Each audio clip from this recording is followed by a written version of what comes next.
Bueno, pues comenzamos para ser más ágiles aquí y desde luego primero comentar que bueno, hemos visto aquí que hay una buena interrelación entre lo que es la alimentación humana, la alimentación animal, la cuestión agrícola para tener mejores alimentos y vemos que esto pues es precisamente lo que planea hacer el clúster.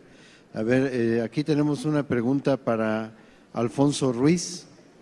El control biológico y su papel en la producción agrícola. ¿De qué manera no se afecta la biodiversidad cerca del cultivo tratado con el control biológico?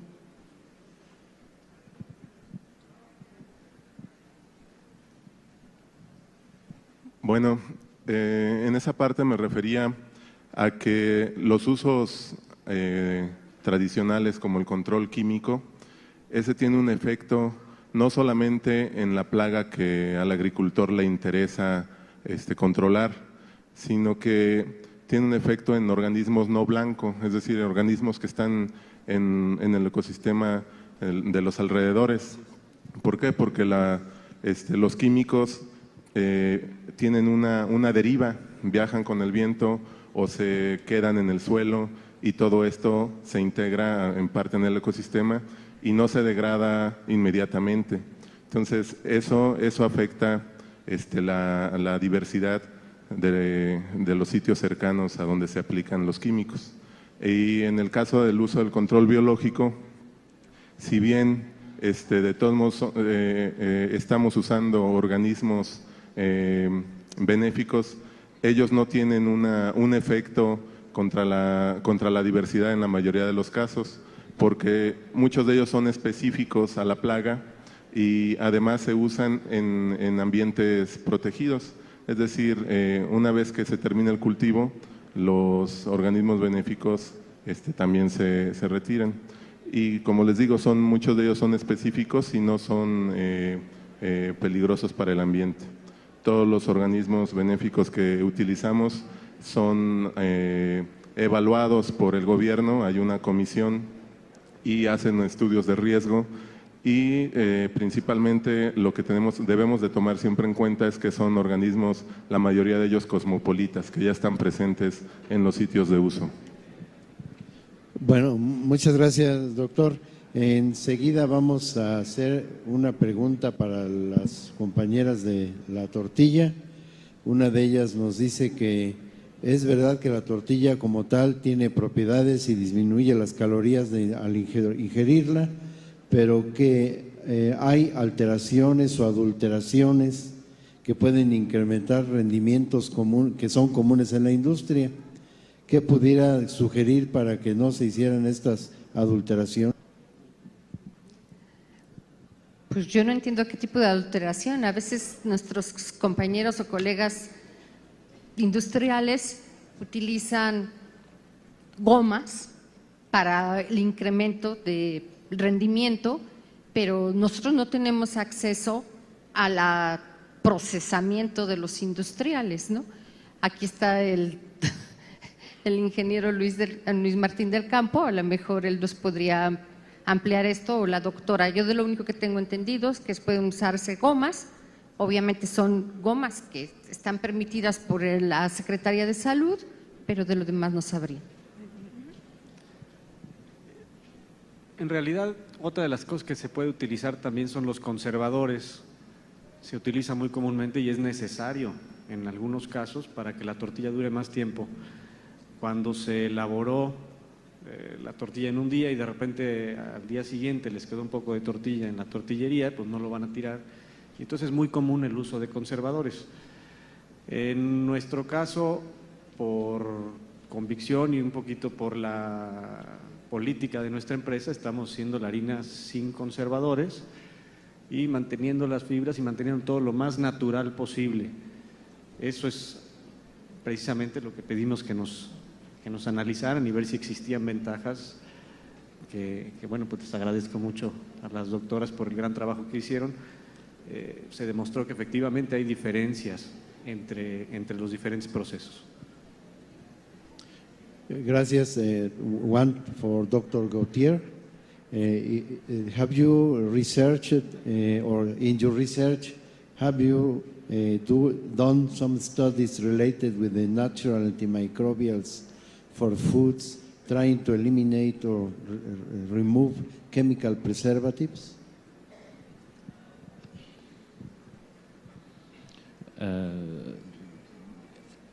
Personally, I didn't, but it is a matter of fact that it's quite a hot topic in some industries to find some solution to the replacement of BHT, for example, or etoxyquin, which are used as preservative to decrease fat oxidation. And I am working with some people involved in these aspects with components coming from rosemary, for example, which is a very common product today in the pet food industry. Thank you, doctor. Una más para el doctor Casarín. ¿Cuál es la principal límite legal para el desarrollo de la industria biotecnológica en los alimentos animales? Limitante legal. Allá está el micrófono.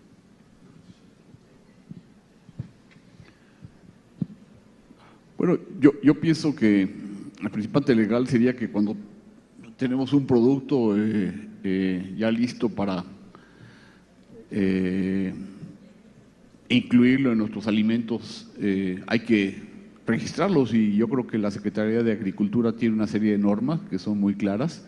Si pasan esas normas, los productos se pueden utilizar, pero normalmente los productos, vamos a decir, verdes, que les llamamos nosotros, son sus problemas para registrarlos son mucho menores que un antibiótico, por ejemplo, ¿no? Entonces, creo que hoy día estos productos como los aceites esenciales, los aromas, las enzimas, el punto de vista de la Zagarpa es bastante bueno para su registro y que se pueda utilizar mucho más fácil, ¿no? Yo creo que tendría más problemas con algún antibiótico nuevo que con un producto verde. Muchas gracias, doctor Casarín. Una más para el doctor Torres, Alfonso Torres. ¿Cuál sería el costo del control biológico contra el uso de pesticidas y si los controles biológicos serían similares en todas las regiones del país? Sí, esa es la típica pregunta que nos hacen, porque el control biológico realmente, si lo comparamos peso a peso en precio, probablemente es más alto que el control químico tradicional. Depende obviamente de qué compuestos químicos se utilicen. Hay moléculas muy generalistas que tienen mucho tiempo en el mercado y que son económicas. Entonces, de peso a peso, en general, se puede decir que el precio es mayor, pero el costo creo yo que es menor. Es decir, el costo ambiental, las oportunidades de abrirse a un mercado diferente, el incremento en la productividad del cultivo, todo eso lo hemos medido los compañeros de Coppert en la parte de desarrollo técnico, lo han medido y hemos visto y lo hemos también comprobado que las plantas producen hasta, en el caso del pimiento, hasta un 5% más cuando se está utilizando control biológico. En el caso de tomate también hay un incremento. Entonces, finalmente, es un costo de inversión y finalmente el control biológico es económicamente viable. Digamos, como la evidencia de esto es que actualmente pues ya se manejan en México más de 1,000 hectáreas de control biológico inundativo y esto está creciendo mucho más. La otra pregunta era si en todos los ambientes podría ser igual y bueno, ahí la respuesta es que no. Precisamente el control biológico es diferente del químico porque se maneja prácticamente caso a caso, porque hay que conocer en la región cuál es la plaga principal, en el cultivo cuál es la plaga principal, en qué temporada llega y en ese sentido se eligen cuáles son los organismos benéficos que tienen más posibilidades de adaptarse y de completar un control adecuado. Entonces, sí se puede hacer control biológico en diferentes regiones del país, donde se puede producir jitomate o chile en invernadero, ahí se puede hacer control biológico en las épocas en las que pueden tener producción de plantas. Muchas gracias, doctor Torres. La siguiente es para el grupo de la doctora Luarca. ¿Cuál sería la recomendación diaria de este tipo de tortilla y a nivel comercial dónde la podrían encontrar? ¿Quiere contestar? Y de una vez la siguiente, ¿la tortilla de nopal sería una mejor opción para prevenir diabetes? Bien, nosotros tenemos un estudio con población ya en donde nosotros tratamos de ver asociaciones de cuánto es el consumo recomendable de tortilla para que pudiéramos ver un efecto en población. Eso significa qué sucede cuando estamos acompañándolo de refrescos y de muchas otras cosas más que no son tan recomendables. En nuestro estudio nos dice que el consumo mínimo diario que deberíamos de tener para poder ver los efectos es alrededor de 6 tortillas al día, ¿sí? Entonces estamos hablando de una cantidad que al día, si la dividimos entre 3 comidas, es una cantidad bastante aceptable, mínimo, ¿sí? Es importante también que obviamente no podemos exceder y estar hablando de 15 tortillas. ¿Por qué? Porque finalmente también está aportando carbohidratos. Pero ese es más o menos lo que nos arroja el estudio. Con respecto a la pregunta que si nopal con maíz sería recomendable, no tenemos los estudios evaluados en tortillas. Sin embargo, la composición que tiene el nopal tiene algunos otros compuestos que no tiene la tortilla, ¿sí? Entonces, en ese sentido, podría ser un complemento ideal. Si puede o no serle, no lo podría decir porque no tenemos los estudios. Pero hemos evaluado de manera independiente tortilla y nopal, y el nopal, sobre todo cuando el nopal que es muy alto en fibra soluble, sobre todo los nopales que son pequeños, son los más recomendables para el control de la diabetes. Entonces, con respecto a la pregunta de dónde podemos conseguir la tortilla. La harina. Es un desarrollo muy reciente y entonces la harina Naturelo está comercialmente desde hace poco tiempo en el mercado. Coincide con la pregunta pues, que ahorita nos hicieron, que uno de nuestros clientes que más tiene producto disponible en el mercado es precisamente Señor Cactus, y la unión que hicimos es exactamente por esto, porque nosotros tenemos un producto más alto en fibra. Ellos ya tenían una tortilla de nopal en el mercado y entonces al unir las dos tecnologías, nuestra harina con su producto, pues era una decisión muy lógica. Entonces, bueno, la marca de Señor Cactus, y hay también tostadas Naturelo en los supermercados. Y bueno, también estamos muy contentos porque en Querétaro, el gobierno de Querétaro, el DIF de Querétaro específicamente, que está entregando en sus programas alimentarios harina Naturelo, precisamente por los beneficios que está ofreciendo a la salud de la población. Gracias, ingeniero. Para François Gautier, is there a risk of microorganisms developing resistance to secondary metabolites just as they do to antibiotics?